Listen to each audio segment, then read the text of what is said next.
acceleration. Watch Baron Browning come in, rip that ball out, number 5 right there.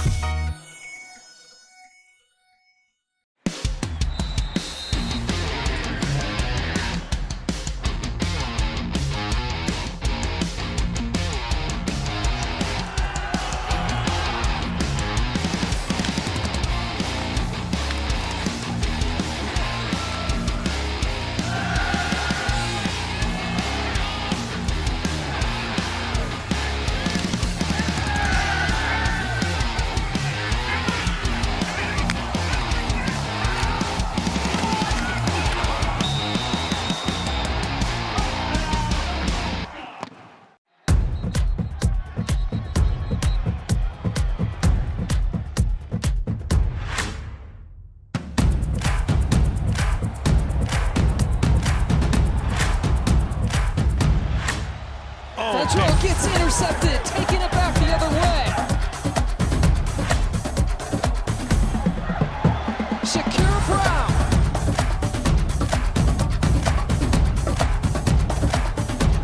Brown weaving his way.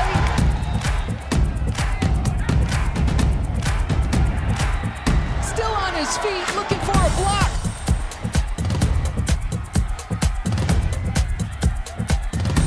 Into the end zone.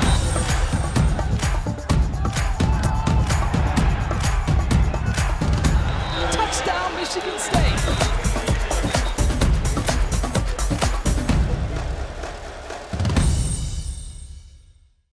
They seem to want to go away from Newsom, which is a good idea.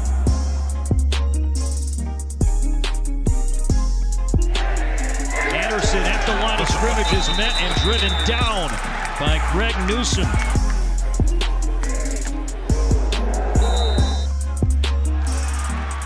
And it's safe to say, you don't want...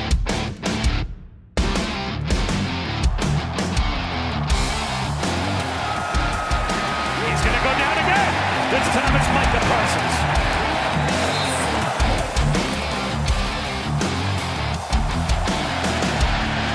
On the edge, he is hit very hard by Parsons after a short gain.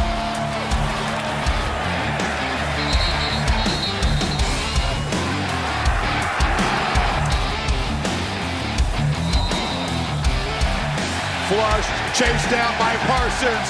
Is he playing fast tonight or what?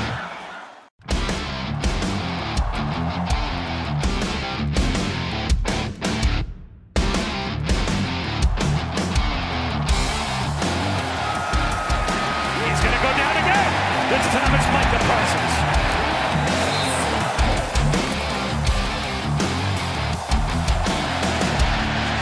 On the edge, he is hit very hard by Parsons after a short gain.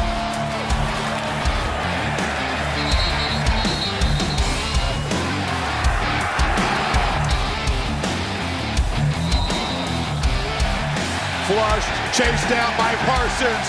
Is he playing fast tonight or what?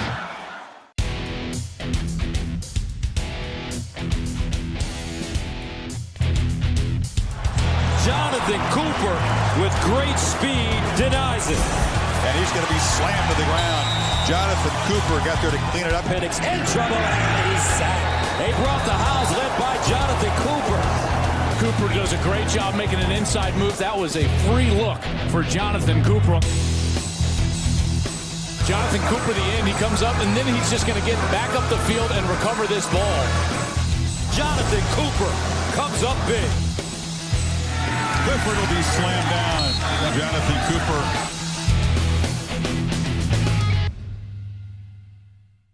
Sets, fires. Touchdown, Garrett Wilson. Justin Fields comes off the bench and throws a strike.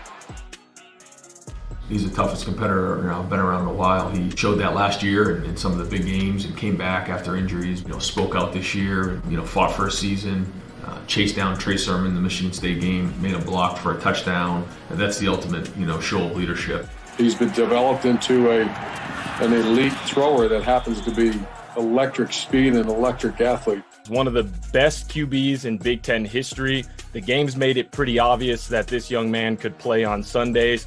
it was his pro day for me that really solidified and opened my eyes as this guy's going to be a first-year playmaker. When he rolled out to his left and threw that 60-yard bomb across his body on the skinny post, that is a professional quarterback throw. Justin Fields will be a first-year playmaker at the position in the same terms as Justin Herbert. For Iowa, Smith-Marset crosses. They give it to him on the reverse. Smith-Marset, touchdown. As SC sends it away, Smith-Marset inside the 5. Hops through the hole, watch out. He can fly. Smith-Marset down the sideline. See you later. Touchdown, Hawkeyes. Give them 10, first down at the 12 for Iowa. 1:24 to go. Here's Smith-Marset. What a burst through the hole, touchdown. This guy is explosive.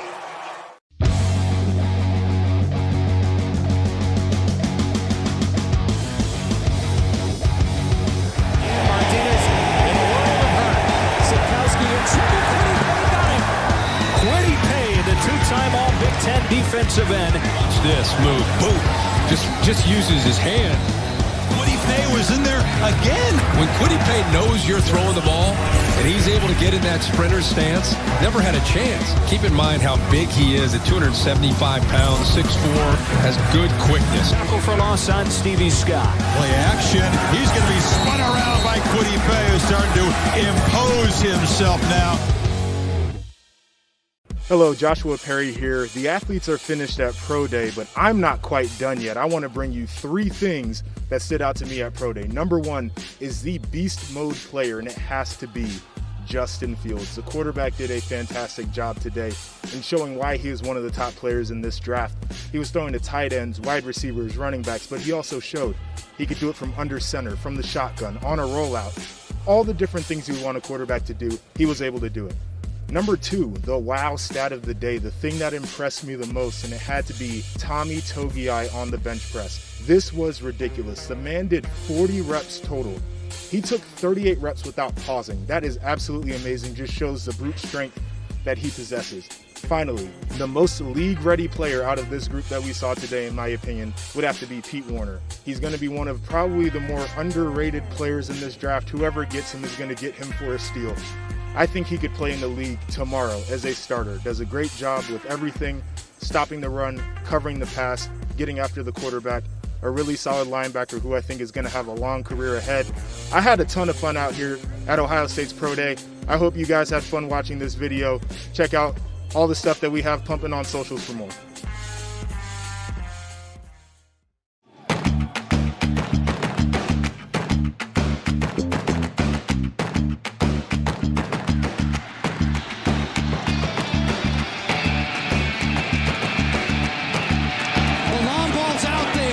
His man, Wapfillier, dancing loose.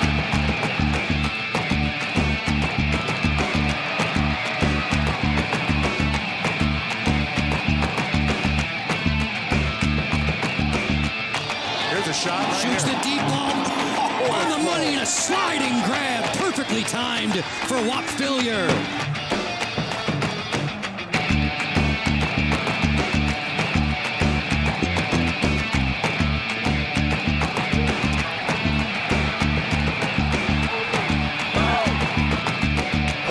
Zone. Fillier, and a touchdown for the Hoosiers.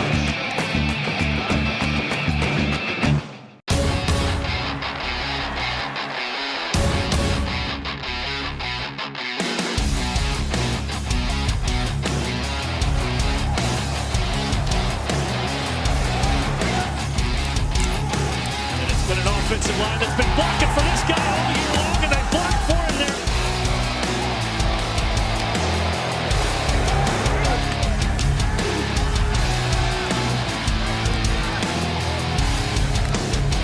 Fields well protected, has all day.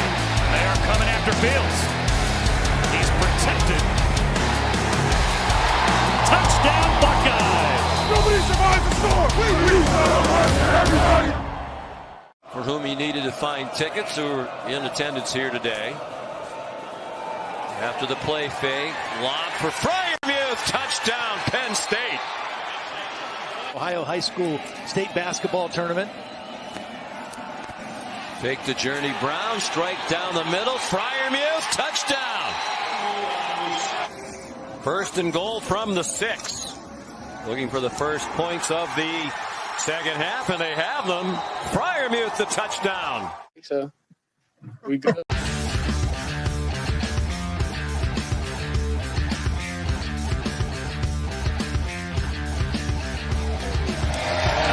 Give it to him. Bowser. Nowhere. Driven down for a loss. Lorenzo Neal. It's Bowser. He's dragged down again by Neal. Ramsey throws and it's deflected and knocked down by Lorenzo Neal again.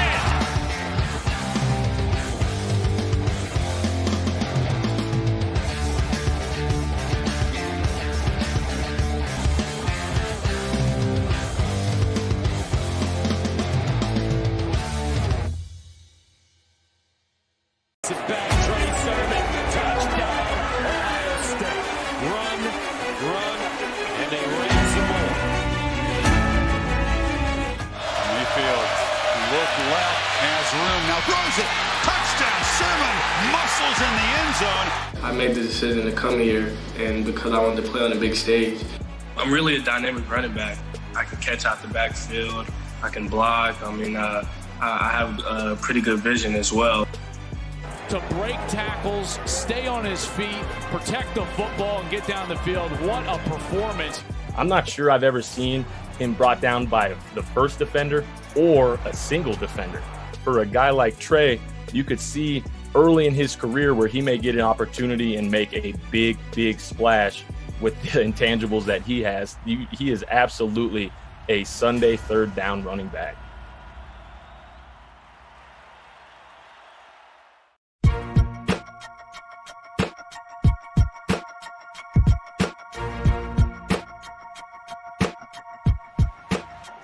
See him get outside, moving around, just showing you the footwork, his ability to slide those feet. And again, being a knee bender, not a waist bender. That's important at that position.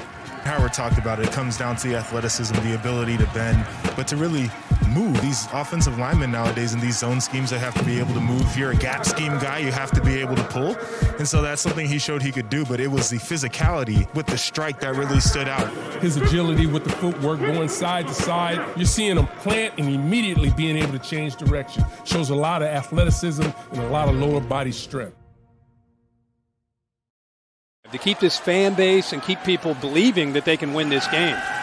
Play fake, down the middle, and caught. What a catch! There's some points.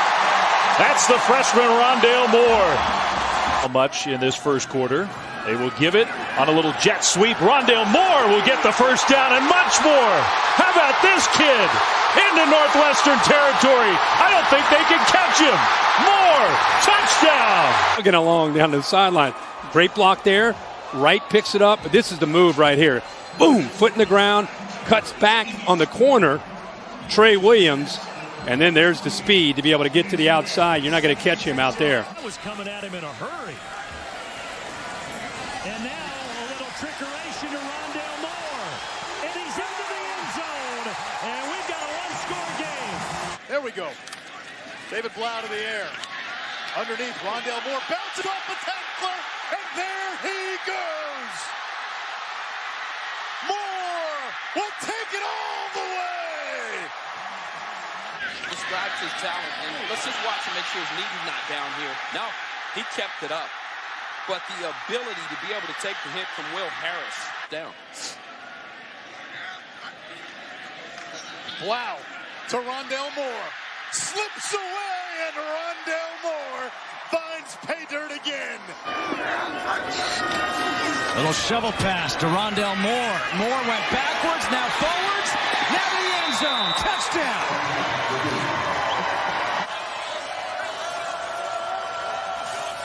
Blau rolls that direction and delivers underneath. Touchdown! Moore makes up for the drop and reaches the end zone. Moore in motion. They get it to him. Moore in space. A burst of speed. A first down for Purdue. He's still going. Moore cuts back. Touchdown.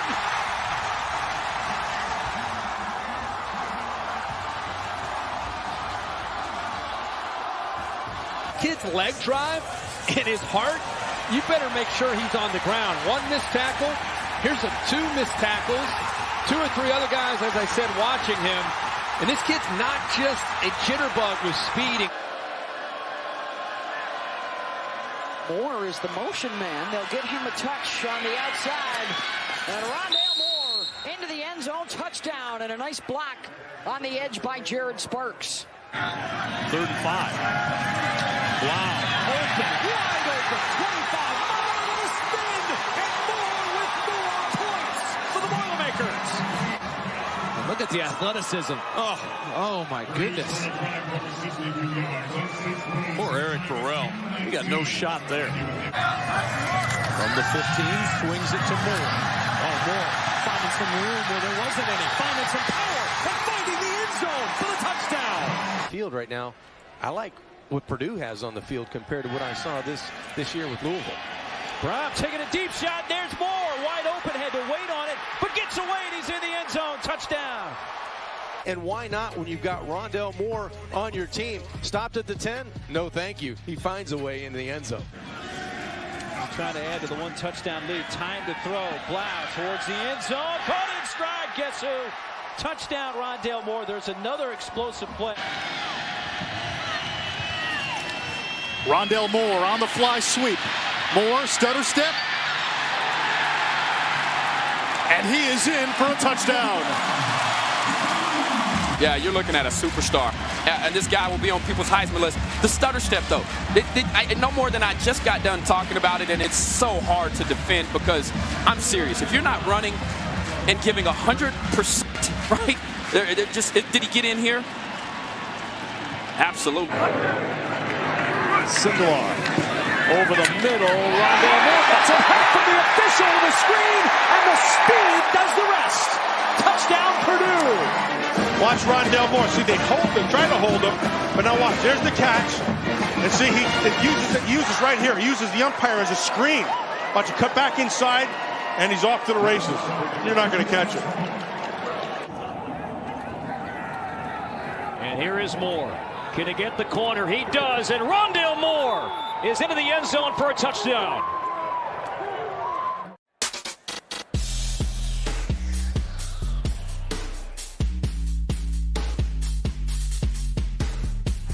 Gonna throw for it. Eubanks, touchdown. McNamara slings it. Eubanks just able to get a foot down in bounds. Patterson to Nick Eubanks for the score. Touchdown, Nick Eubanks.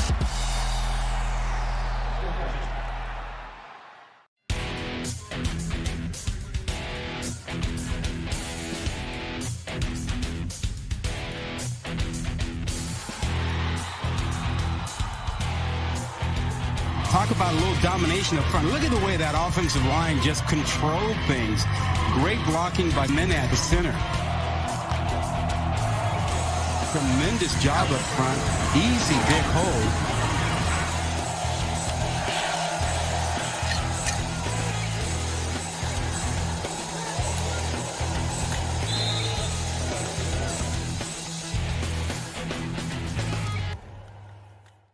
As well. Torrin Young, the running back. The pass going to be reeled in by Amir Smith-Marset.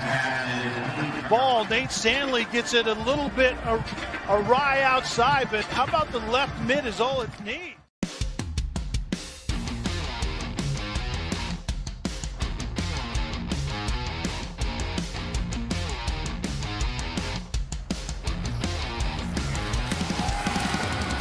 Hurts looking to throw, but he's pressured, and Michigan sacks him for the first time tonight. A collective effort with Carlo Kemp. Morgan, pump fakes, tries to stay alive, but Carlo Kemp and company track him down. It's a big loss. Time to throw, though. Nope. In trouble. Robinson gets hit. Ball flutters. It is intercepted. Lewerke. And he's sacked again. 3rd sack of the day. This time it's Carlo Kemp. Great rush from Carlo Kemp, the senior, playing really good football.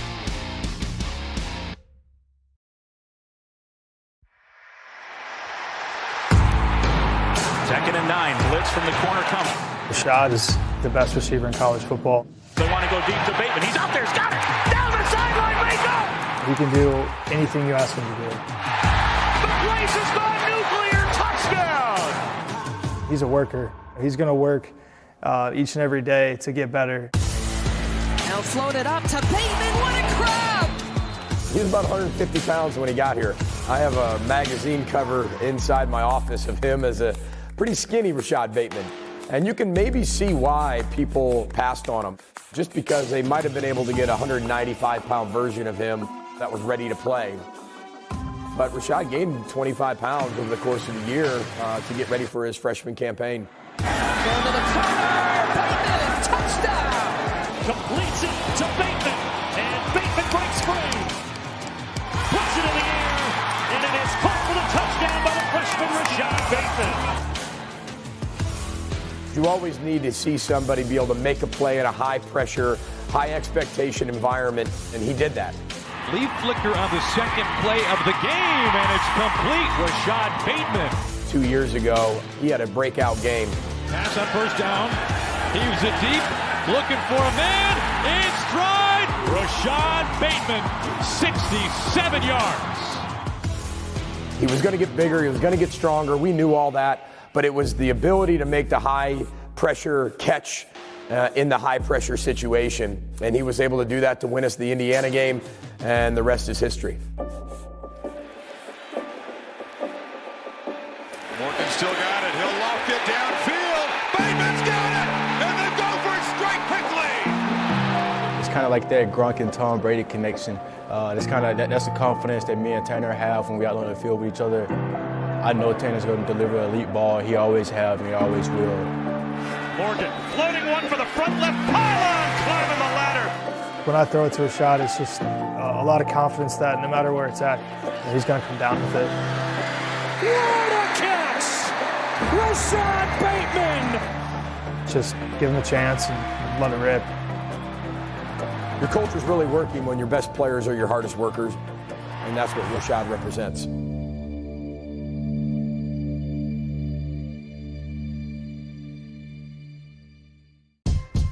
I wanted to play ball with this team. I want to get this team everything that I have left in me. I owe them all that. Screen pass, far side. Bateman sneaks through. Rashod Bateman inside the 5. I got a couple of friends. I got a cousin that played on Auburn. Growing up down south, all you hear about is the SEC. So, it was definitely good for us to go out there and, come out with a dub. 31-24 in the Outback Bowl upset. Usually, you work from January 1st to grow this football team. You have training camp for a reason. To build bonds from 6 in the morning till 11 at night. That was removed from us this year. The Big Ten will not play this fall. There is the possibility of competing in the spring, but that depends on tons of things falling the proper way in the world of COVID-19, which we as Americans are all living through right now. I got diagnosed with COVID back in, I don't know the exact dates, but I think it was kind of like late June. Plus I have asthma. It was really tough on my body. Kind of scared me just because there was no answers, there was no direction to look. Even doctors wasn't sure what to do, anything like that. That's really the reason that I opted out in the first place. Huge news coming out of the Big Ten this morning. There will be a return to football the weekend of October 23rd and 24th will be the first set of games. When the Big Ten announced there was the season, that's when all the answers came out. Before that, there was no protocols for COVID testing. Now we get tested every single day, and here are the protocols. It's like everything was released on the same day. I finally had answers. He just said, listen, I opted out for these reasons. These reasons now are fixed, and I'm coming back. I wanted to play ball with this team. I want to get this team everything that I have left in me. I owe them all that. Being around the people that, I'm used to and that's like family to me now. It's a surreal moment, I'm just happy and blessed to have them in my life, to be honest. See the reads and find the open receiver. 2nd and 3, pump fake, and a long downfield road jump ball catch made, touchdown, Olave! Penn State running a guy on very late. There's serious confusion on the defensive side. They snap it on the slant and a touchdown. Walking in was Jeremy Rucker, and the Lions weren't ready at all on that side of the football. Fields pump fakes, wants to take it downfield shot. That's Olave, fingertip catch, touchdown! The second connection from number 1 to number 2. Fourth down again, another chance for Penn State to come up with a stop. Fields looking to run, flips it, easy pitch and catch, and Rucker, the tight end, has it.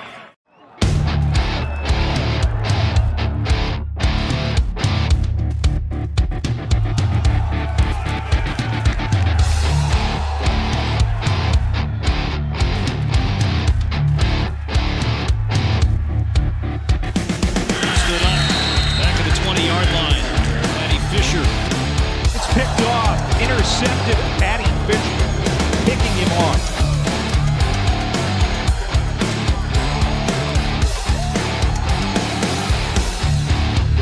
What a job by Patty Fisher.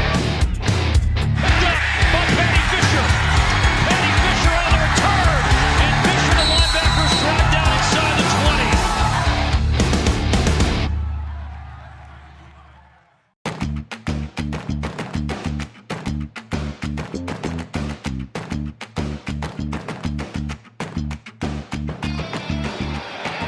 Plenty of time again, end zone, and it is caught by Nico Collins for the touchdown. He's a big receiver, has a size matchup. Throw it up there and let him go high point. Gets it out quickly. Catch made by Collins, who's up to tackle. Play action pass, another bullet to Nico Collins. They're trying to get him. Raheem Lane will not catch him. To the sideline, Nico Collins breaking free, got a block, and Collins, touchdown!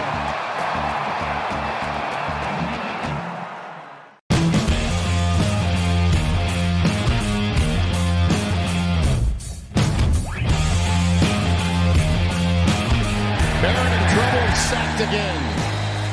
They're coming from everywhere now. Away again, defensive end 28 making the play.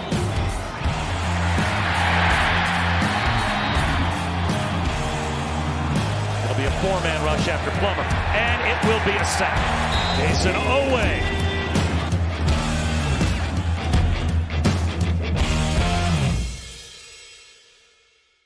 To keep this fan base and keep people believing that they can win this game. Play fake, down the middle, and caught. What a catch! There's some points. That's the freshman Rondale Moore. How much in this first quarter? They will give it on a little jet sweep. Rondale Moore will get the first down and much more. How about this kid? Into Northwestern territory. I don't think they can catch him. Moore, touchdown. Looking along down the sideline. Great block there. Wright picks it up. But this is the move right here. Boom, foot in the ground. Cuts back on the corner. Trey Williams. And then there's the speed to be able to get to the outside. You're not going to catch him out there. I was coming at him in a hurry. And now a little trickeration to Rondale Moore. And he's into the end zone. And we've got a one-score game. There we go. David Blau to the air. Underneath, Rondale Moore bounces off the tackler. And there he goes. Moore will take it all the way. Describes his talent, and let's just watch and make sure his knee is not down here. No, he kept it up. But the ability to be able to take the hit from Will Harris down. Wow. To Rondale Moore. Slips away, and Rondale Moore finds pay dirt again. Little shovel pass to Rondale Moore. Moore went backwards, now forwards. Now to the end zone. Touchdown.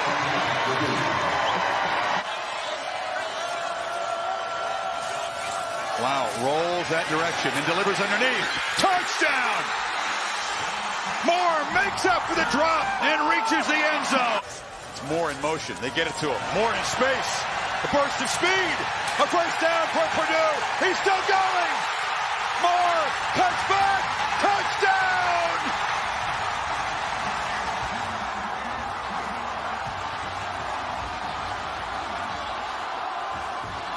leg drive and his heart, you better make sure he's on the ground. One missed tackle.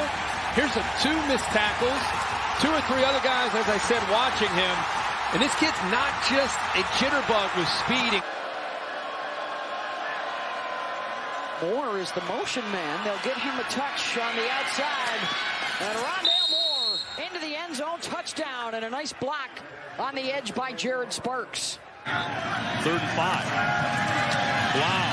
Open. Wide open. 25. Moore with a spin. And Moore with 4 points for the Boilermakers. And look at the athleticism. Oh my goodness. Poor Eric Burrell. He got no shot there. From the 15, swings it to Moore. Moore finding some room where there wasn't any. Finding some power and finding the end zone for the touchdown. Field right now, I like what Purdue has on the field compared to what I saw this year with Louisville. Brown taking a deep shot. There's Moore. Wide open. Had to wait on it, but gets away and he's in the end zone. Touchdown. And why not when you've got Rondale Moore on your team? Stopped at the 10? No, thank you. He finds a way into the end zone. Trying to add to the 1 touchdown lead. Time to throw. Blau towards the end zone. Caught in stride. Guess who? Touchdown, Rondale Moore. There's another explosive play. Rondale Moore on the fly sweep. Moore, stutter step. And he is in for a touchdown. Yeah, you're looking at a superstar. And this guy will be on people's Heisman list. The stutter step, though, no more than I just got done talking about it, and it's so hard to defend because I'm serious. If you're not running and giving 100%, right? Did he get in here? Absolutely. Sindelar over the middle. Rondale Moore got some help from the official with the screen, and the speed does the rest. Touchdown, Purdue. Watch Rondale Moore. See, they try to hold him, but now watch. There's the catch. And see, he uses right here. He uses the umpire as a screen. Watch it cut back inside, and he's off to the races. You're not going to catch him.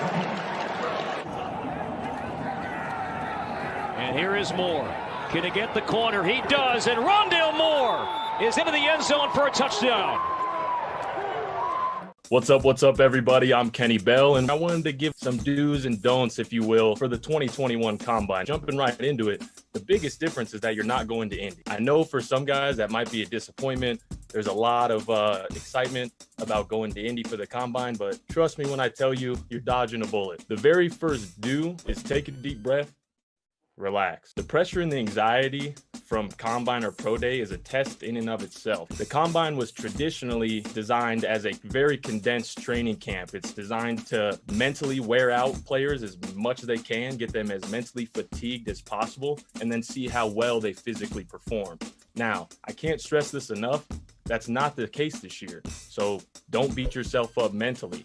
Running, jumping, moving weight, that's all stuff you've done your entire life. Don't overthink it. All right, next up, fellas, staying in your lane. Now, this is vital. The Combine Pro Day, that's your first glimpse at NFL caliber talent. When you see the type of talent day in and day out that you're going to see in the league, it can be pretty intimidating. Looking through someone else's eyes or comparing yourself to other people's success in life, not just football, is almost always detrimental to your mental health. In the NFL, guys are going to be bigger, stronger, and faster. That's just a fact. That's not something that you should be scared of. That's just something that is going to happen. Knowing what you do well, knowing what you don't do well, and knowing your role is vital at that level. If you're not a first or second round guy, they don't care how high you jump, how fast you run, or how far you jumped, because you're going to be covering kicks on special teams. Guys that do their job and do it the best and do it most consistently stick around the league for the longest, hands down. Finally, as cliche and goofy as this may sound, live in this moment. Appreciate the opportunity. These moments are very few and far between in life. It's the culmination of your hard work throughout the years, propelling you to the next level of your profession. See it as a stepping stone, not as a hurdle. Oh, and make sure you have a decent haircut. You wouldn't want to look like a certain linebacker from Ohio State in 2016.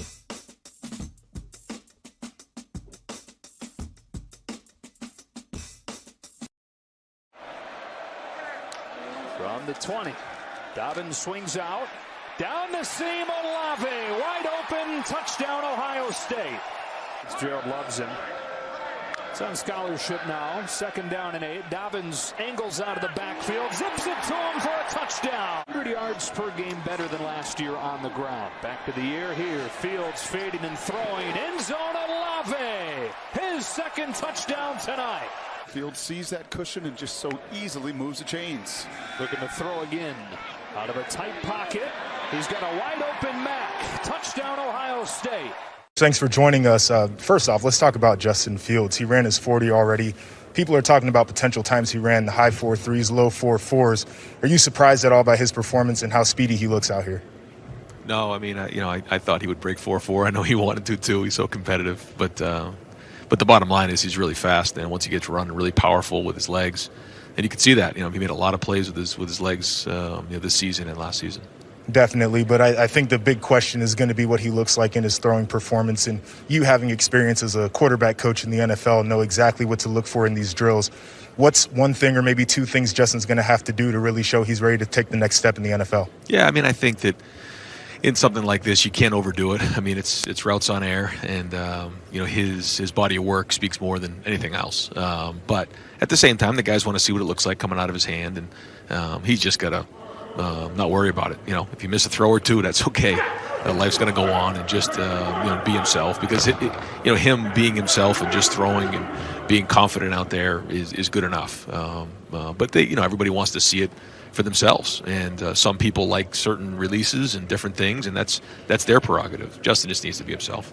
Definitely. Now, another guy who's out here having a really good day is Baron Browning. We watched him run the 40, looked explosive, looked really good lifting weights in the bench press, and now he's out here doing on-field drills. And he's a guy in his career who kind of came on a little bit later. I think some Ohio State fans were expecting a little bit more from him early on. What type of player is the team that's going to draft Baron Browning getting? Yeah, I think, like you said, Baron had a great year this year. I thought that he took some huge strides from year 3 to 4. And he can do a lot of things. He can cover in man. He can cover in zone. He can blitz. And he can line up as a defensive end and rush the passer. He's done all of those things. And I think the versatility of that is something that a lot of NFL teams are going to really value. So he's really helping himself today. Definitely. Appreciate your time, Coach. All right, Josh.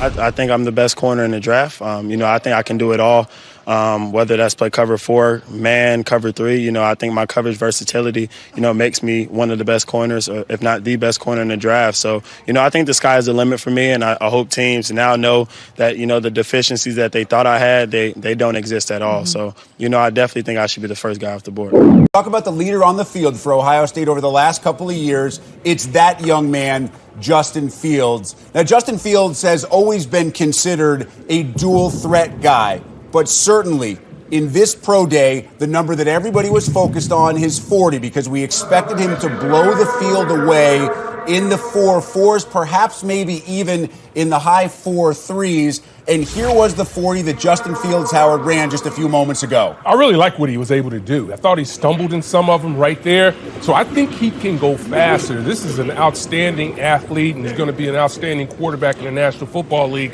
But this, running the 40, is something that is going to allow him to separate himself from some of the other guys that are out there. Now, unofficially, a few scouts had that 40 timed at 4.44. At least one scout had it just a bit quicker at 4.43. Now, if that is the actual number, no quarterback, at least at the NFL Combine, has ran quicker than that since Robert Griffin in 2012 ran a blazing speed. But I think that's exactly what Fields needed to show was his top end that we've seen every Saturday with Ohio State. Yeah, dynamic quarterback. I think he's going to continue to impress the rest of the day now when he has to move on to some of his agility drills. And also, when he has the opportunity to throw the football around, I think that's where he's really going to be able to take that next step. I think he's probably the number 3 quarterback in this upcoming draft. We shall see, projected anywhere from the 3rd pick off the board to perhaps 15 or 16. This could be the first year in quite some time that we've had 3 quarterbacks taken with the first 3 picks.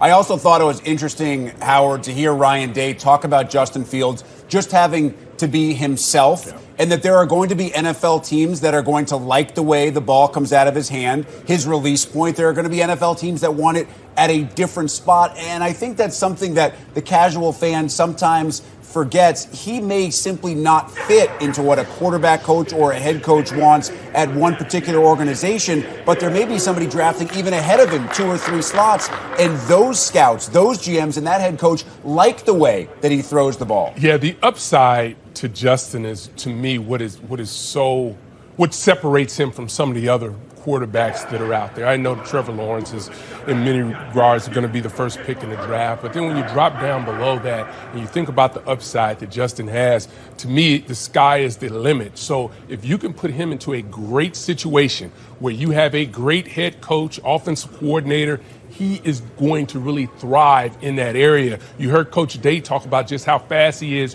when he gets going. He's also a guy, when you look at his build from the waist down, it's important. Yep. We talk about guys that have a large derriere that play this game. That's him. Thighs, legs, calves. He's a guy that's not going to be brought down very easily at the next level. And those are also things that are going to be very important to what he can bring to that next team. First of all, I didn't know you spoke French, so I'm remarkably impressed. But when you look at those measurables and you see the fact that after that 4.4, low 4.4 40, and you consider the fact that Fields is 6'3", he's about 227 right now and could easily get up into the 230s if a team wanted him to be there. As long as he shows what he needs to show, throwing the ball later in that individual workout, when you combine that 40 with Ryan Day described it as his body of work and his ability to not just run past people, Howard, but to run over people. And I know a lot of NFL teams don't necessarily want their quarterback doing that, but the game is evolving at the pro level to become more of the college game each and every year. Right, so if you have a rare quarterback coming up that has rare abilities to extend plays with his legs and be able to use his legs to defeat defenses, you want that guy. There are a lot of guys in this draft that are more pocket guys. And yes, they're athletic, but they're not anywhere near the athleticism that Justin Fields possesses. And I think that's what can catapult him if he goes out and continues to throw the ball well. Does he have some mechanical things he has to continue to work on? Yeah, he does. But that's part of this process. That's where a great situation for him would be able to go in and not necessarily be the day one starter. I know everybody wants to start day one, but you can sit for a year and then be able to take over and learn and really find out where you can get better in your game when you're a pro. Yeah, and I know Rob Rang has Trey Lance projected as the number 3 pick overall right now. That's San Francisco, but you just described the situation that will be exactly what Justin Fields will be walking into, Kyle Shanahan. Into San Francisco, and I happen to think that that's a possibility for this young man. The individual workout of Justin Fields coming up next. We are closing in on the moment that most have been waiting for from Ohio State Pro Day as we get set for the individual workout of quarterback Justin Fields, projected as a first-round pick. Rick Pizzo, Howard Griffith from our studio here in Chicago. Joshua Perry is on the field level watching Justin Fields in Columbus. Howard, what exactly are the scouts and GMs right now going to be watching for with Justin Fields? What specific throws do they want to see? And where can he really impress those in attendance? I think some of those intermediate throws, the timing, and understand that a lot of the timing is going to be a little off because you haven't been necessarily working out with this group of receivers for the last 6 to 8 weeks. So you may have some misses there, but I expect him to be very confident. You talk about being able to throw in the framework of his body where his legs are not, where he's not overstriding or understriding. He's really able to show people his ability to move around, ball handling, throwing on the go. These are all things that I expect him to do an outstanding job. Most of the times, these throws have already been scripted for a couple of weeks, so he knows exactly where he wants to go and what routes are going to be coming up, so I expect him to do really well here. You know, it's interesting, Howard, because after his first year in Columbus, I think the criticism was, how well does he throw the deep ball? Justin Fields throws a remarkably accurate deep ball. I think some of his issues came when holding the ball a little too long and then trying to force it over the middle. Obviously, holding the ball is not an issue here, as Ryan Day described it. He's throwing against air. There's no coverage. There's no one trying to knock Justin Fields down with the ball in his hand. But I think you're right. I think those intermediate throws, and they describe them at the NFL level, right, as being able to throw over the linebacker who's sitting back in coverage and being able to throw underneath that safety or that cheating corner, because sometimes we have, if there's a criticism you could levy against Justin Fields, seen him when he needs to put touch on a ball, throw it too hard, and when he needs to throw it too hard, sometimes put a little too much touch. Or you also talk about throwing guys open, so being able to anticipate where the ball is going to be, throwing it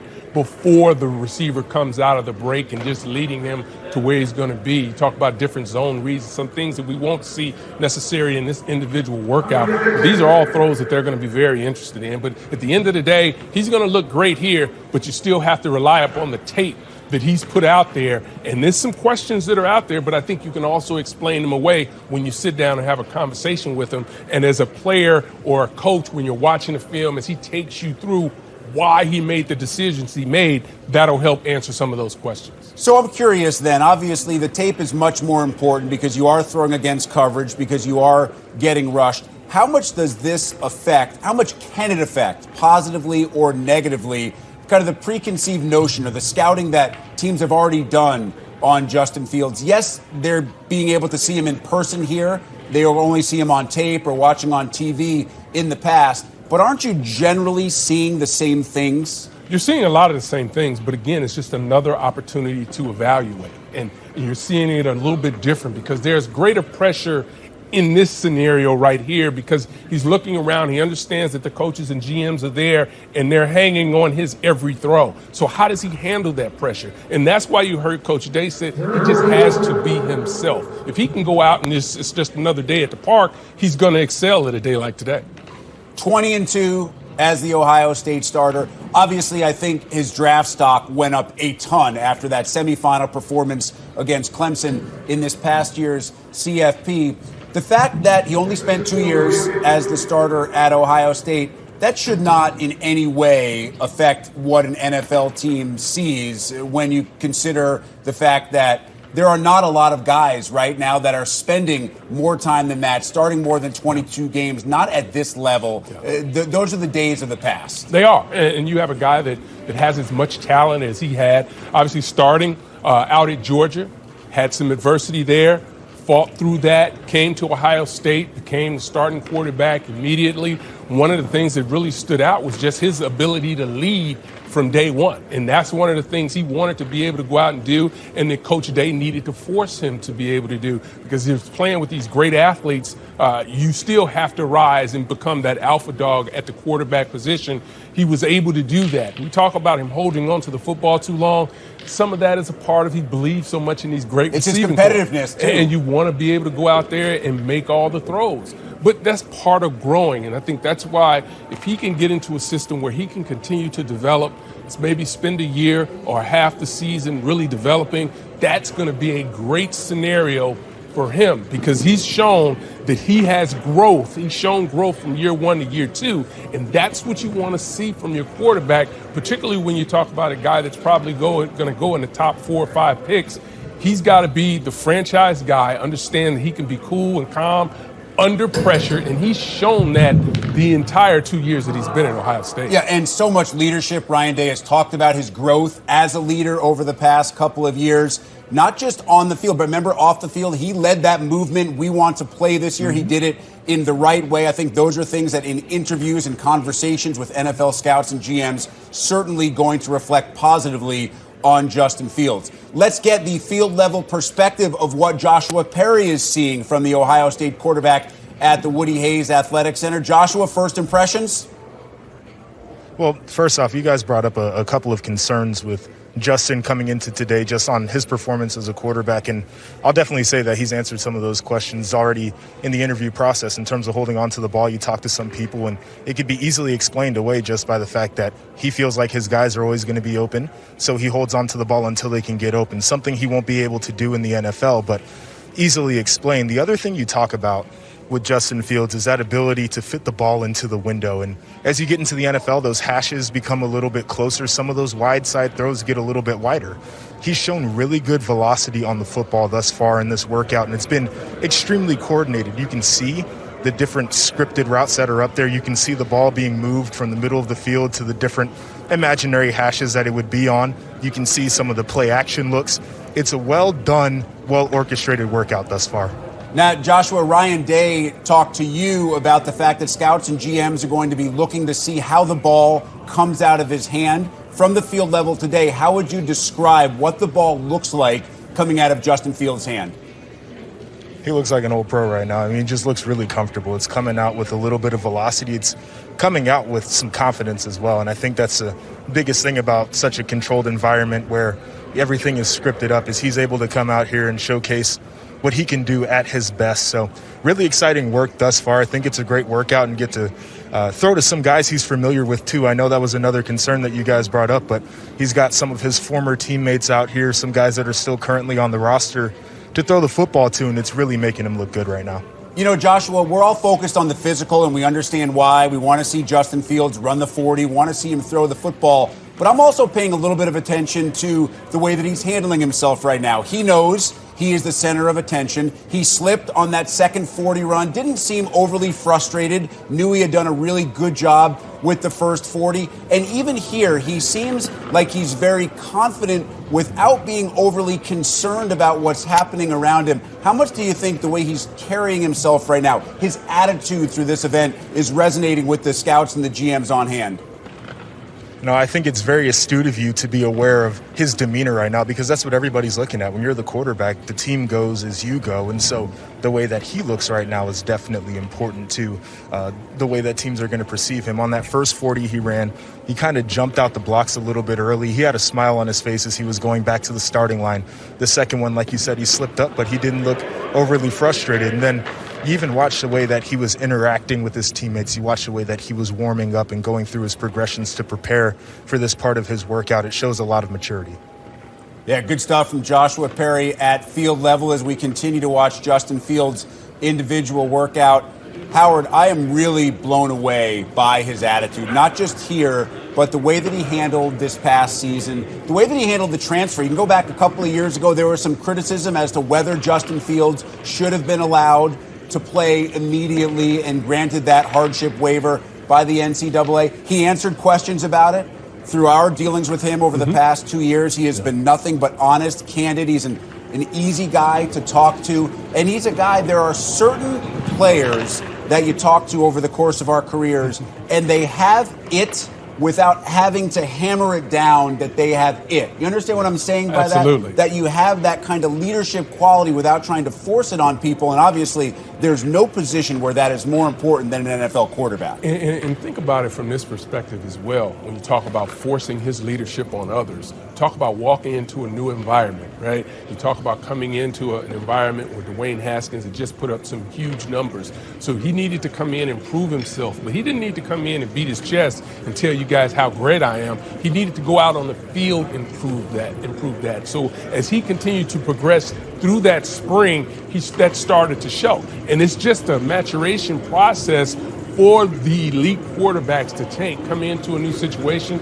He did what he needed to do. His teammates really loved him and really wanted to go out and play hard for him. And this is what you see. And you talk about being in a situation that is so scripted, right?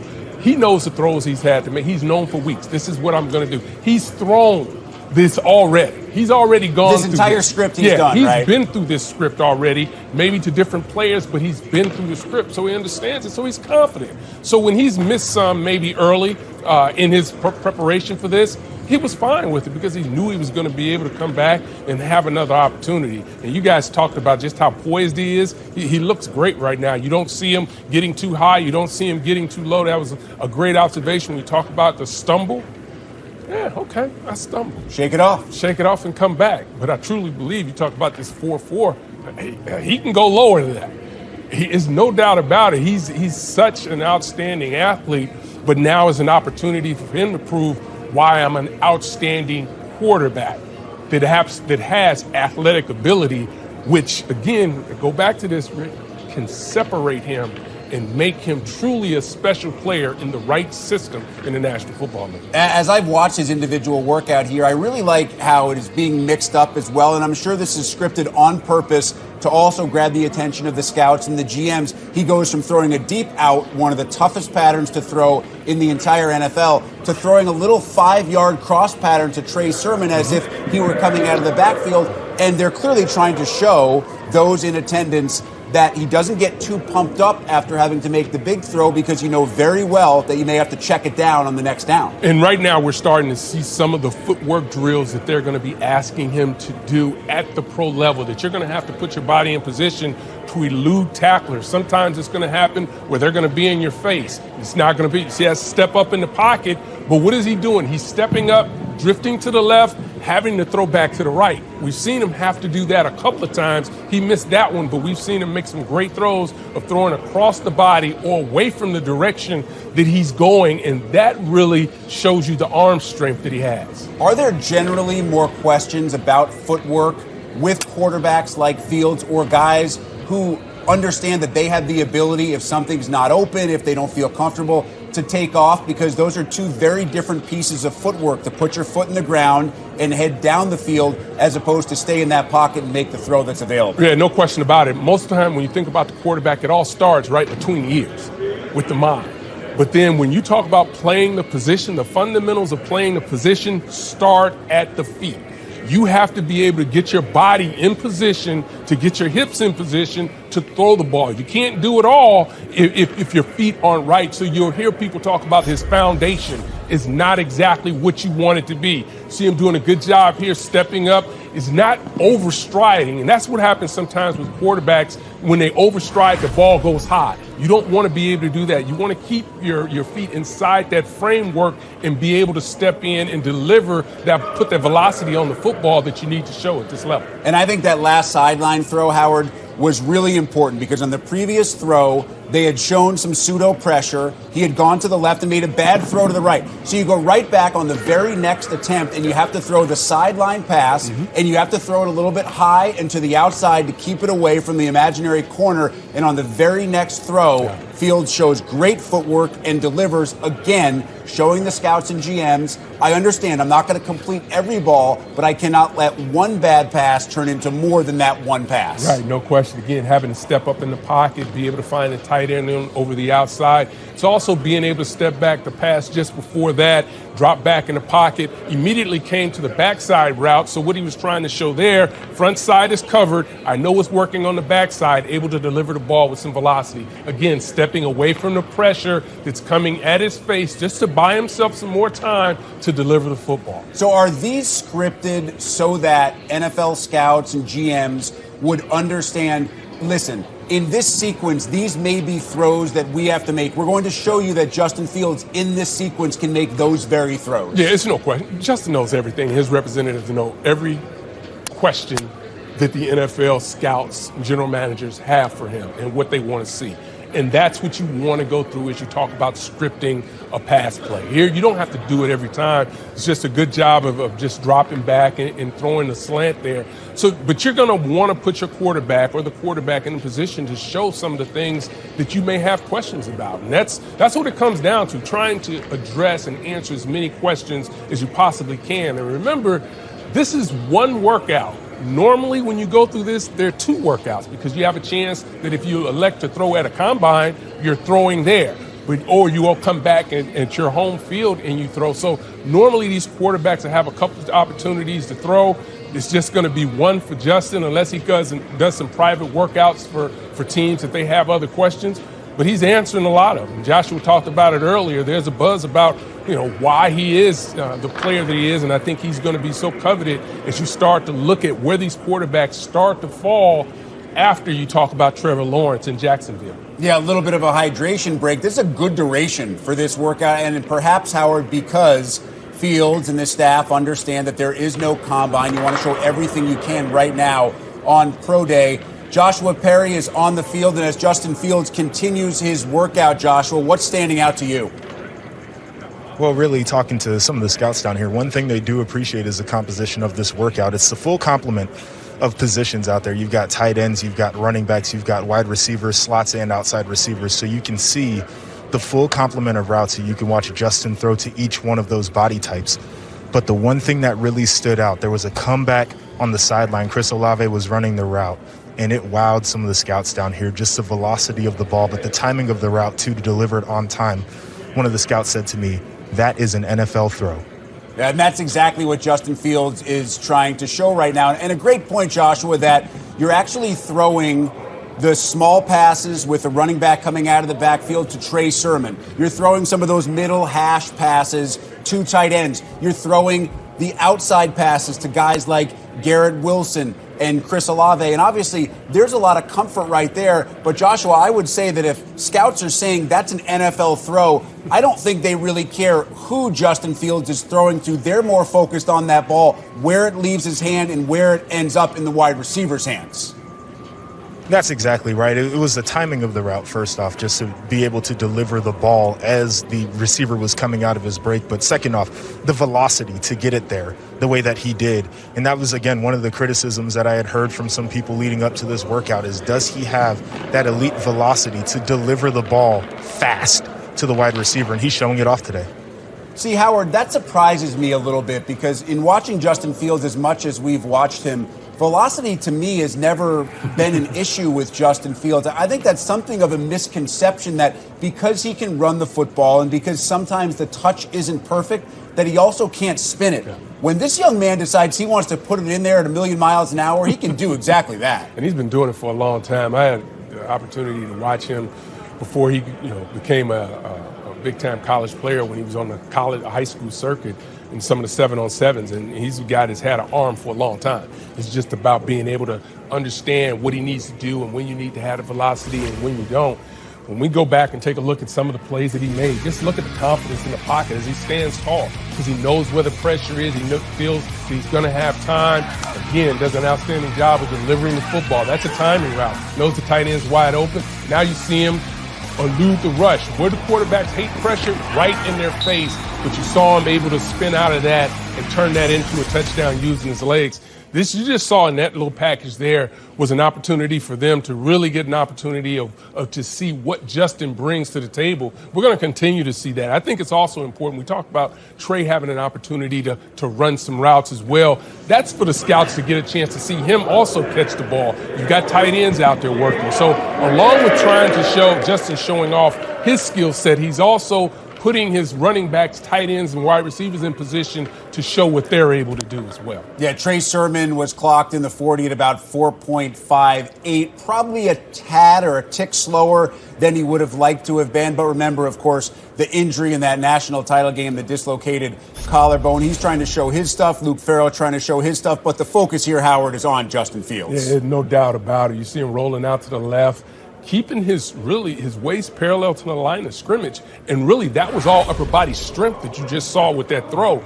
So there are going to be times in this workout where people are going to be wowed just by the arm strength. And I think that's important for a quarterback to show, because if we talk about these quarterbacks and you evaluate them all, everyone's going to have one of these wow moments in these workouts. And they want to be able to show that they have the arm strength to make all the throws. And I don't doubt for 1 minute that Justin's going to have a big throw come up in this workout. Arm strength, he had almost no grounded plant there, and he threw that 50, 55 yards nearly on the fly. I don't think arm strength is going to be an issue, certainly not after this workout. And we've seen, Howard, and I'm comparing this to some of the other pro day workouts that I've seen, where you see a lot more of those intermediate routes, the 10 or 15-yard out patterns. We're seeing a lot of deep balls right now, and I think that, again, probably to send that message that if that's your criticism, if that's your concern, it should not be a concern at all. Yeah, answering all the questions. And we keep going back to this, but it's about being able to check the boxes. You hear it, he hears it, the scouts hear it, we as analysts hear those questions, and everyone wants to see it. Is it sometimes overblown? Absolutely. But that's what the draft process is. You still have to be able to go out and check all the boxes. And you hear some of the groans or the claps and the cheers coming from the Woody Hayes Athletic Center. Everybody's invested in this. Fields' teammates know how important this is. And the length of this workout, again, Howard, we're seeing stamina too, because usually you have a little bit more time in between these throws Justin Fields making throw after throw without a lot of break here, continuing to show that arm strength and continuing to show that even without a full tank of oxygen, he can continue to deliver the ball where it needs to be. Well, listen, these quarterbacks have been throwing like this for a long time. I'm tired of watching him. Yeah, a lot of years. And this is part of what they do. Listen, these guys, they want to throw the football, and their challenge is there. See him stepping up in the pocket, moving to the right, and throwing it across his body. Another example of the strength that he has in that arm. But again, it starts with the feet. You got to be able to put your feet in good position to be able to deliver those balls to make sure that you can get them where they need to be. You see the communication happening right now between Fields and a couple of the receivers who are catching that ball. And you talk about the communication aspect of being a quarterback, and I felt like Justin Fields was elite in that regard this year. Ryan Day discussed his growth from his year one to year two as a starter. There was certainly some physical growth. There was some maturation in the throws that he could make. But I think probably more than anything else, the leadership and the communication with his teammates and understanding that the communication, even if it wasn't completely natural from him at the beginning, is a requirement for the position. It is a requirement. And to be able to lead through difficult circumstances, the type of circumstances that our student athletes, the professional athletes, that all of us have been dealing with COVID, also takes a special person to continue to be able to go out and stay focused. Because I don't have to tell you this, the game was taken away from him. It was gone. Didn't think there was going to be a season. Wasn't going to happen. But as we watch this Ohio State team prepare and Justin prepare, they continue to look like they hadn't missed a beat. So there's a mentality, a mental toughness that's there with Justin, but also that permeates throughout that program at Ohio State, because they were in some very tough situations this year, but they were able to help answer the bell. And it helps when your starting quarterback, arguably your best player on the team, is delivering the same message that your head coach is delivering from the front of the room. Ohio State as a team received criticism for being part of the Big Ten championship game. Wasn't any of their doing. They simply weren't able to play because of some COVID issues. Then they were granted that waiver into the Big Ten championship game. And let's be honest, Justin Fields did not play well against Northwestern, and he was the first guy to admit it. And so then you head into the college football playoff semifinal against Clemson, and the world is picking the Tigers. Yes. Everybody believes that Trevor Lawrence, this is going to be his swan song. He's going to win this game, set up another matchup with Alabama, be the number one pick. He is outshined in that game by a long shot by Justin Fields, coming off a subpar performance and all the questions about Fields and whether he could do it in the postseason, and the numbers were crazy. I know this workout is important, but if I'm a scout and I watched that game against Clemson knowing what I knew about the background heading into that game, that tells me pretty much everything I need to know about Justin Fields, the person. And let's remember, that background goes back to high school. Trevor Lawrence and Justin Fields have been competing against each other to be that number one quarterback since coming out of high school. That has never stopped. And that comparison doesn't look like it's going to stop anytime soon, because they're both going to be very highly picked at the quarterback spot, most likely Lawrence going at number one. But Justin could easily be the number 3 quarterback taken, if not the number 2 quarterback coming into this situation. For me, I hope he's number 3. That means he's going to the 49ers and not the Jets, where I know that there is a proven system that will be able to tap into his athleticism and his quarterback ability that's going to make him the best quarterback that he possibly can be. Yeah, Rob Rang does project that Lawrence will go first to Jacksonville, and Urban Meyer hinted earlier this week that is the direction the Jaguars are leaning. No surprise there. Zach Wilson, the quarterback out of BYU, came on late this year. You see Trey Lance from North Dakota State, a guy whose skill set is somewhat similar to Justin Fields, projected by Rob as the number 3 pick. You mentioned San Francisco. That's where the 49ers are, a situation where he had some injuries and some issues last year, but a pretty nice nucleus, a young head coach, a starter in Garoppolo who is likely going to be the opening day guy there next year, and you can learn. I understand that Rob is projecting Lance there, but I kind of side with you. I think the 49ers, if you look at body of work and you consider where you're coming from and the competition level that you've dealt with over the past couple of years, I think Justin Fields may check an additional box in comparison to Trey Lance. There's a quarterback from Michigan State that was drafted by the Washington football team, right? You might know him. Pretty good guy now in Minnesota. And I said to Coach DiNardo, and they said, well, why did they draft him? They just took Robert Griffin III. Why would they go with Kirk Cousins at this spot? And I looked at him, I said, he's getting ready to make a bunch of money because I know what that system can do. I know what the coaching style can do. And who was happened to be around there? Kyle Shanahan happened to be there at that time.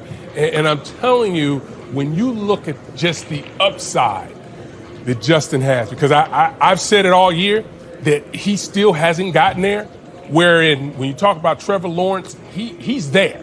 He's an unbelievable quarterback, but he's there. Justin still has a ways that he can go and still grow, and that's not a knock. That's just where he is, and you see him coming over right some big-time throws. And you put him in a situation where he's going to be able to utilize his legs along with his arm, and you're talking about a guy that can play this game a long time. I don't know. That Shanahan family, they've never had any luck with quarterbacks being any good at certain places and certain generations of that family, have they? They haven't been very good, but we'll find out how good they're going to be with him. All right, much more from Joshua Perry, again, down on the field, continuing to follow this lengthy Justin Fields workout, Joshua. Yeah, guys, and you can just feel the confidence right now from Justin Fields. And you watch the last handful of deep balls that he's thrown, they've all been on point. And you can see the reaction from the scouts. Their eyes are getting big. You can hear the gasps. You can't really see the smiles because everybody's masked up. But he's getting a reaction out here, and you could tell it's overwhelmingly positive. Talking to one scout, he said, you could tell Justin's having a good day because only one of the balls that was on the ground was his fault.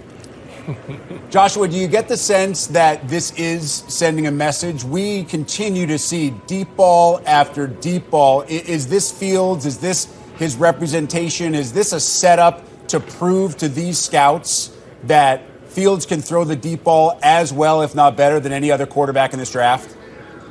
It has to be. I mean, it's his script. They came up with the route combinations that they thought were going to be the best to showcase, and they decided that they wanted to go deep. And it hasn't just been from the pocket. He's dropped from under center. He's rolled out. He's thrown one of these deep balls off of his back foot. I mean, he's shown the full array of passes and different ways that you can make the passes, and he's lived overall good doing it. So definitely an intentional thing that he's done, and I think it's really paying off for him. Yeah, and I also think, Joshua, as we see a throw there to a tight end, you can't forget about the fact that Justin Fields is quickly going from passes to running backs out of the backfield, passes to wide receivers, passes to tight ends, and obviously you're talking about a different level of speed between those wide receivers and tight ends. So he is also showing, is he not here, his ability to quickly gauge in his mind how quickly that ball needs to come out or if he needs to take an extra beat on some of these throws. You're absolutely right, and that's how a game goes. You know, you never know who the ball is going to go to. It's all predicated off of the offensive set you have and how the defense aligns to it. So his ability to show that he's going to throw to a wide receiver and then go to a tight end, back to a wide receiver, and then throw it to Trey Sermon out of the backfield here. If he's in the pocket on the rollout like we just saw right there, deep ball, just hit it, and you can hear that reaction. It's exactly what's going on here. Everybody's super excited because of Justin Fields' ability to make plays, and he's showing it right now. Joshua, I don't know if you could hear Howard during your last comments there, but he couldn't even hold himself back. He had to say, what was it? That's the throw, That's Howard? the throw. What do you mean by that? That's just exactly being able what to it is. flip the hips. Again, rolling and waiting. That's all arm strength. And that's why those guys are so excited. That's why we heard the crowd roar. Because they understand just how powerful and how great that throw has to be. He's rolling right now. And you see the confidence in him. He's got the sweat going. He's feeling good about himself right now.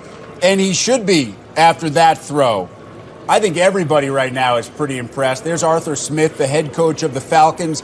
As of now, the Falcons have the number 4 overall pick. Now, they are not projected right now to be interested in a quarterback at number 4, but you never know. A workout like this, perhaps Rob Rang is correct, and you have the 3 guys going 1, 2, 3 in Lawrence, Wilson, and Lance, and you're the Falcons sitting there at number 4, and you see what you see today, and you think to yourself, maybe we don't lean toward a linebacker like Micah Parsons. Maybe Justin Fields is a guy who we like at that spot.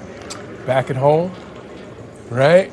He could be a franchise. I mean, a lot of conversations go on, right? And that's one of the things when you talk about going to a workout, when you talk about having an opportunity to draft an elite quarterback, a lot of things have to go into the conversation in those buildings. And it's an important conversation that has to be had. But when he comes out and does this and has this type of performance, you know, that's what you want. You want people to start thinking, are we sure we're locked in on our guy, or do we need to go get this guy? And listen, specifically, if you're Arthur Smith and the Falcons at number 4, you know, Matt Ryan's not a young man anymore. I mean, he's been in the league for quite some time. I'm not even sure if they have a designated depth chart right now behind him at 2, 3, 4. Now, we're not taking anything away from Micah Parsons, who I also think is a generational talent at linebacker, as it looks like Justin Fields has just wrapped up that workout. And if that's the end, Howard, he did an awfully impressive job. Yeah, really good job. He was prepared. Obviously, he'd been training for this. So this is what it comes down to. All right, so your final thoughts on that workout, what he showed and what he answered, if there were questions that he had to answer. I think he had an unbelievable workout. I've said that. You talk about his ability to want to compete. You mentioned him stumbling on the drill and then coming back when he was running the 40, having a smile on his face. Joshua mentioned everything that you want to feel from a quarterback. He was never too high, too low. He was even keeled. This is what he expected to go out and do. There's some things that he may have wanted to do better, but at the end of the day, he's going to walk away from this, and I'm sure when he starts to do interviews, he's going to be very happy about his performance today. Justin Fields just wrapped up his individual quarterback workout at Ohio State Pro Day, and by all accounts, it wasn't simply good. It was outstanding, and perhaps there was one throw that defined this workout more than any other. It made Howard Griffith get out of his chair. Justin Fields, have a day. Micah Parsons joining us now. Micah, what did you hear from NFL people in the aftermath of that Pro Day performance? Nothing but love. A lot of people came out and was like, you had an amazing Pro Day, but, you know, I'm over here thinking, like, it could have been a better day for real. So, you know, I was kind of, like, happy to get that relief off me because I didn't want to go out there and have a bad performance, obviously, after sitting out. So just to get that weight off my shoulders actually feels pretty good. What's interesting to me is that after your Pro Day, you sent out a tweet which said in so many words, hey, don't get caught up in all the times. Focus on what happens between the lines, which I tend to agree with. However, when you had a historically good Pro Day, it would seem to me you'd want to focus on that stuff. It almost felt like that would be something that came from someone who didn't do well. You know, Pro Day, I think, is just to see where you are and how you're standing. But, you know, people get caught up on these Pro Day numbers and often jump these guys up. And it's like, you know, what is their table like? Do they play how they run and things like that? So, you know, I just want to make sure it correlate, you know. So that's kind of like how I was viewing it. So all guys who did do well, and I was for like all the fans who's like, oh, my God, this guy should be a first-round pick just because he went out there and jumped a 40-inch vertical or, you know, broad jumped 11 feet and he's automatically a freak of nature. So that's just how I look at it. While we're on the topic of freaks of nature, Jason Oweh put up some amazing numbers as well. What has stood out to you as you've watched him as a teammate these last few years? Oh, man, it just stood out his growth. Every year he just keeps getting better and better. And then, you know, his competitive nature. Jason wants to be great, and he'll come in every day to challenges everybody to be great. He challenged me every day, so I think that's kind of like what I love.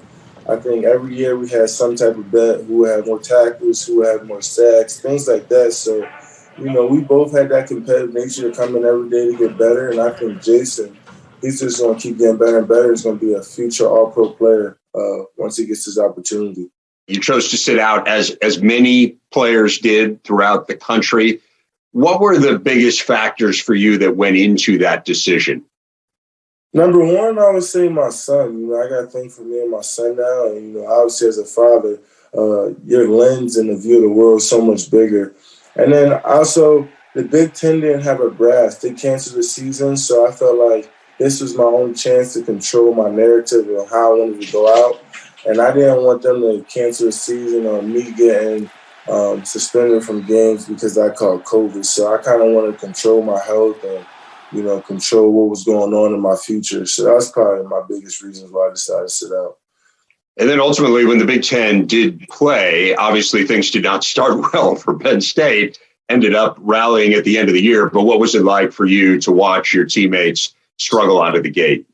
It really hurt me because, I kind of felt like I could have been out there to help them. And I did want to come back, but I felt like it was like almost too late. Like I was already out training in California and things like that. So it hurt me a lot just to see my teammates struggle. And I think it was all because of COVID. They weren't able to prepare the same way they were. Young guys weren't able to practice with the older guys and things like that because separated practices. So, I think a lot of things factored into them starting so rough, but I think you saw the real Penn State team towards the end of the year. What's the toughest question you've been asked? One that caught me off guard might have been like, coach was like, what do you want? What do you want it like? If they took all your athletic ability away, who would you be in this world? And it kind of caught me off guard. I still say bowling. I still like bowling. So, that catches everyone off guard. When people say that, I always tell people I would be a bowler. And it catches so many people off guard. Let's finish with the most important question. Do you have a suit picked out for draft night? Yes, I do. Describe it for me. I got a nice navy blue cross button across. I'm going to wear a nice clean turtleneck. Maybe a nice chain that drips right here.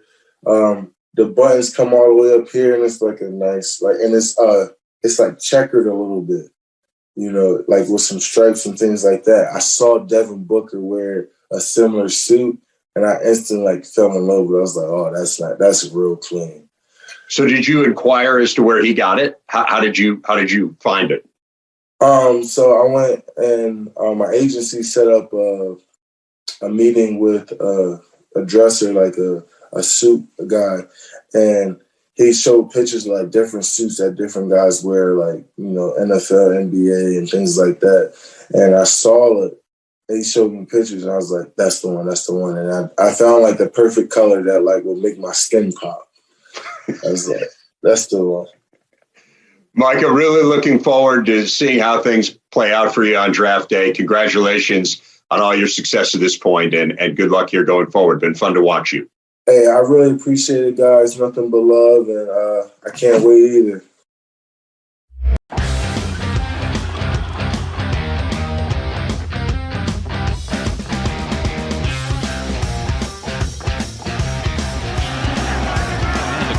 Goodson has himself a first down, and right away, take a look at number 77, Alaric Jackson.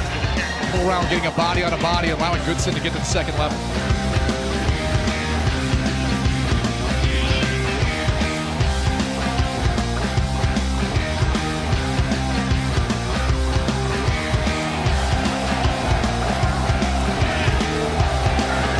They set that up to Goodson.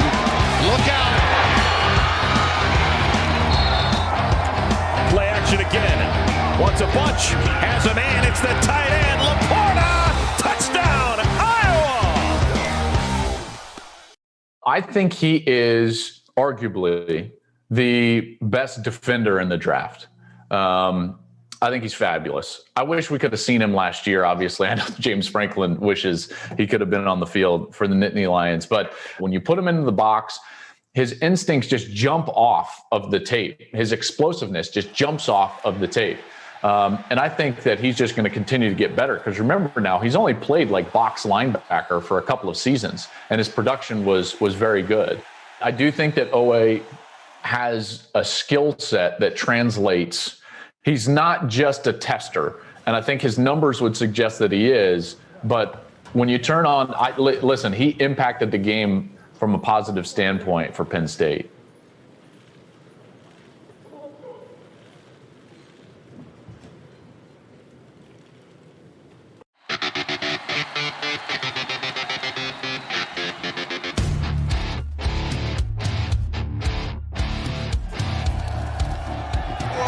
Isaiah Lionel. You saw all of that coming in, collapsing that pocket. Watch, one-on-one. He just mauled him. Isaiah Loudermilk got low and knocked Milton down. Is a guy that leads the way with great length. Sacked this time by Isaiah Loudermilk. Loudermilk just went with pure power. That tripped up, but a paw on it. Loudermilk, not today. Do I get to see you versus Luka Garza one-on-one down low? Give him one of these. Give him one of these. Give him one of these. I don't know. I'm more of a football player now, but I mean, I still got some tricks up my sleeve for basketball.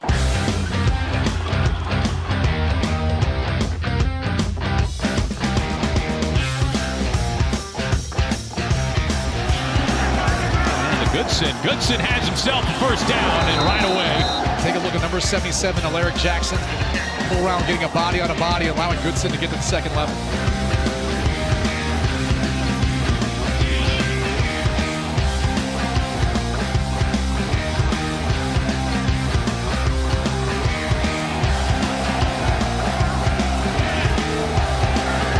They set that up to Goodson. Look out! Play action again. Wants a bunch. Has a man. It's the tight end. Laporta. Touchdown, Iowa.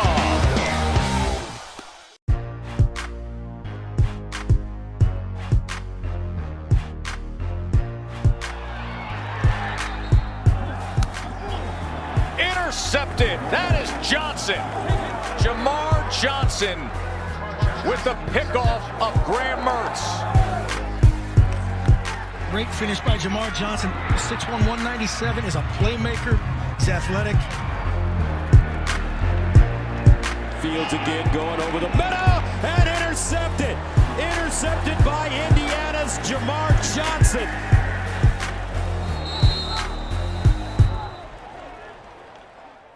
Now begin the opening session of the Big Ten Championships.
Neutral. You're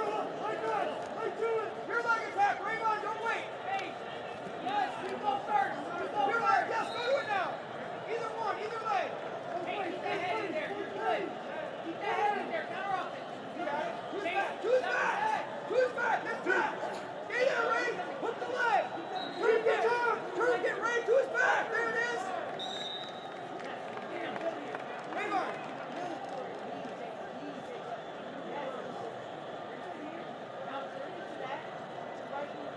Hey, come on, make this guy come up. Dig for it, Ray. Dig for it. Right leg. Yes. Now pressure back. Dig for it, Ray. Go down.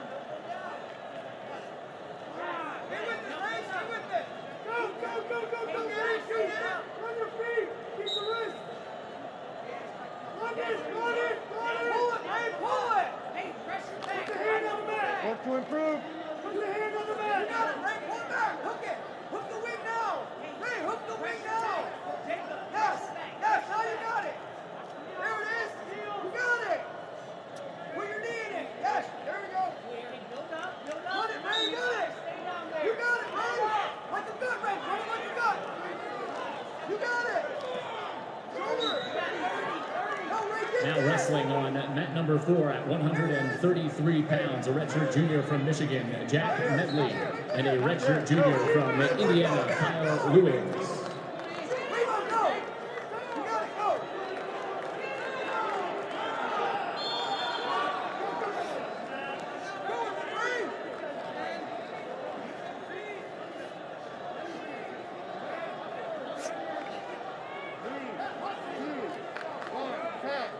Break easy. Greg, your choice. Hey, go get this takedown right away. Raymond, go get this takedown right away.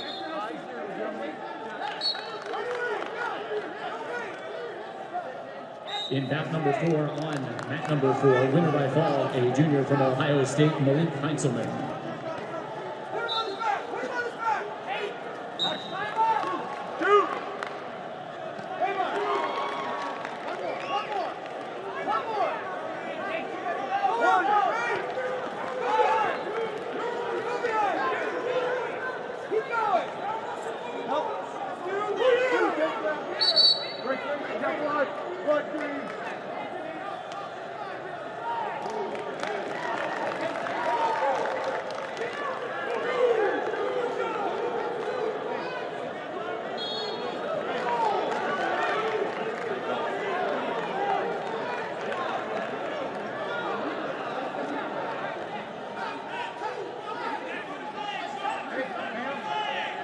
Got some on the mat.